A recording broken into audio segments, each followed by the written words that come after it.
Randy, back in the 80s, I was one of those fangirls in the Good. crowd. I saw you twice in 1982. And, back in the 80s, I knew all the songs on your cassette because that's what we had back then. And my brother riding to school, that's all he played. So I know just about every word to every song on your album, Mountain Music. And what a full circle moment for me to be able to sit here with you. So for you, spending your entire career, tell me some of those great, I would say, confetti moments that you've had along the way. Oh, there are so many moments that I don't deserve. I mean, so many things that's happened in my life where that it's made a difference for people. One of the things that really touches me is so many girls talk to me about their daddy being truck drivers, and their song, of course, is "Roll On." Mm. They love that song. And then, of course, the correspondences I get, of course, I still get letters.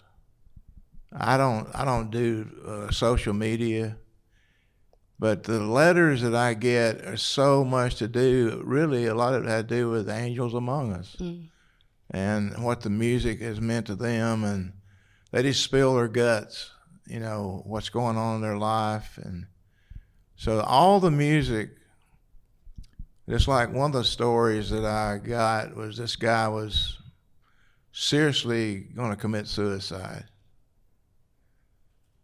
And he heard the song, "Can't Keep a Good Man Down." And I never thought about that song from that perspective of ending your life, and instead of not ending your life, you can't keep me down. But there are just so many of the beautiful things, like on the song "Feels So Right." A lot of babies been born. I was in Philadelphia shagging fly balls with the Phillies one time, and I don't remember which player it was. He's like,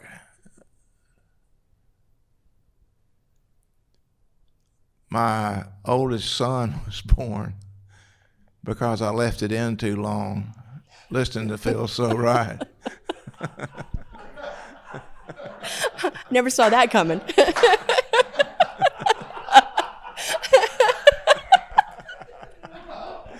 You can cut that out.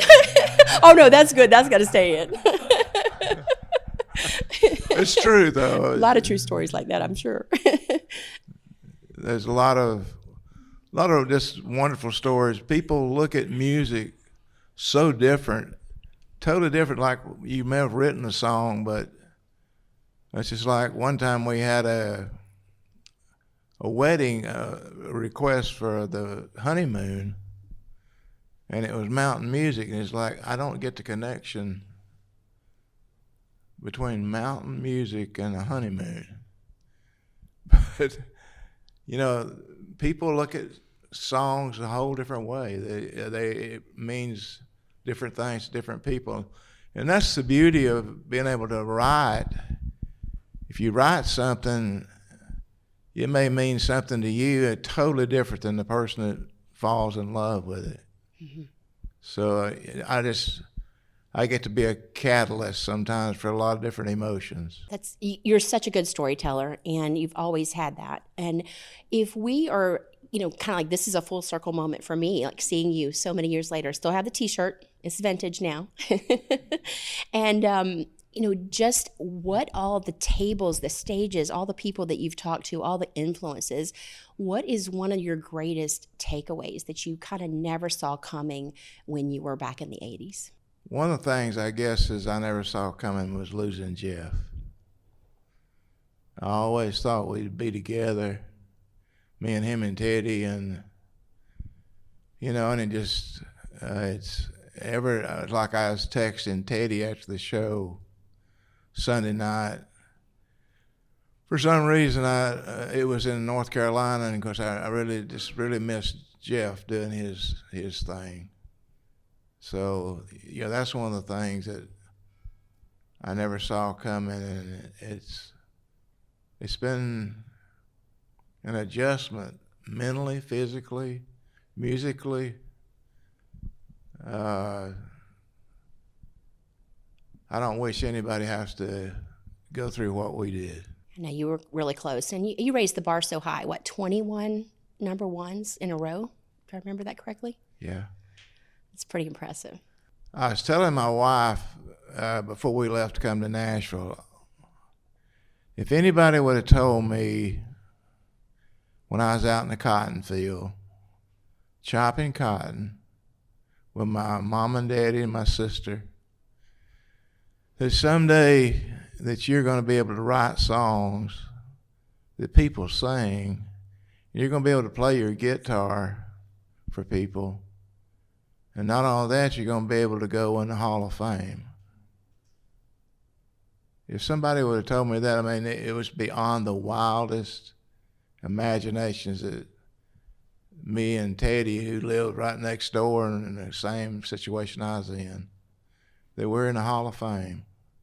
And we're still playing for thousands of people in concerts. And we don't take that for granted. We were very grateful. I always will be grateful, thankful that I was able to take some very simple songs and write them, and then at the same time entertain people with it and find some people that wrote great songs and get to record those. And then you get to act silly sometimes on stage and have fun. Well, it's been a privilege to watch you since the 80s, and my brother is going to be so excited to actually see this and know that I met you. We've been big fans for a long time, and thank you for making this 1980s girl full circle moment. What was his favorite song? Mountain Music, Dixieland Delight, Old Flame. He knew all the words, probably still does to this day. I tell you about Dixieland Delight. I heard the song, so I told Teddy and Jeff, I said, I have an idea. We do like Crosby, Stills, and Nash sort of sound. We gather around one microphone. No different mics, all the same, gather around the same mic, and sing this baby down with an acoustic guitar. Everybody thought, okay, that's cool. So they went back and added vocals after we'd done that. So I heard that Ronnie Rogers was the guy that had written the song. I thought, I want to go see this guy. And they said, well, he's at the Bluebird Cafe. He's a great songwriter. He's an artist. So I got a limo, went to the Bluebird. They wouldn't let me in. Uh-oh. That we were so new, they didn't know who I was. So I go walking up. You can't come in. So I go walking back down the sidewalk. This guy comes out and says, hey, pal, where are you going? I was like, well, I was going to go in and listen to Ronnie Rogers' songwriting. He said, I'm Ronnie Rogers. Why wouldn't they let you in? I said, well, they said it was full. And he said, I tell you something. They don't let you in, then I'm quitting.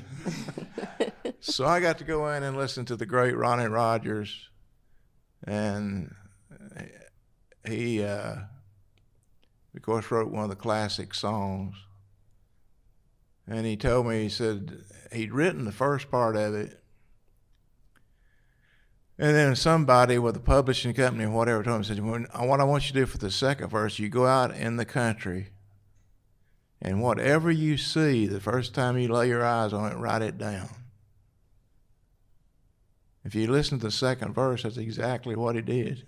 Oh, wow. So it's great. That song has become like a rebirth, so like Angels over 3 or 4 times, you know. And one of the funny stories, or great stories, Sunday night was in North Carolina, and Kelly Earnhardt wanted to come to the show. And I, of course, was close friends with Dale. And she brought her family to the show, and she had on a Mountain Music jacket. But what was so amazing about it, it was her meemaws. than Dale's mother. And so my granddaughter is standing there, and of course she's taking everything. We're all having a good time talking about stuff and funny stuff Dale did and stuff he said and everything. And she took off her jacket, her mountain music jacket, her real mountain music from '82, and gave it to my granddaughter. Wow. Those are the kind of friends that you never forget. And I remember when I did the memorial service to Dale, it was the hardest thing that I had done doing Angels. I did another song I'd written called Goodbye.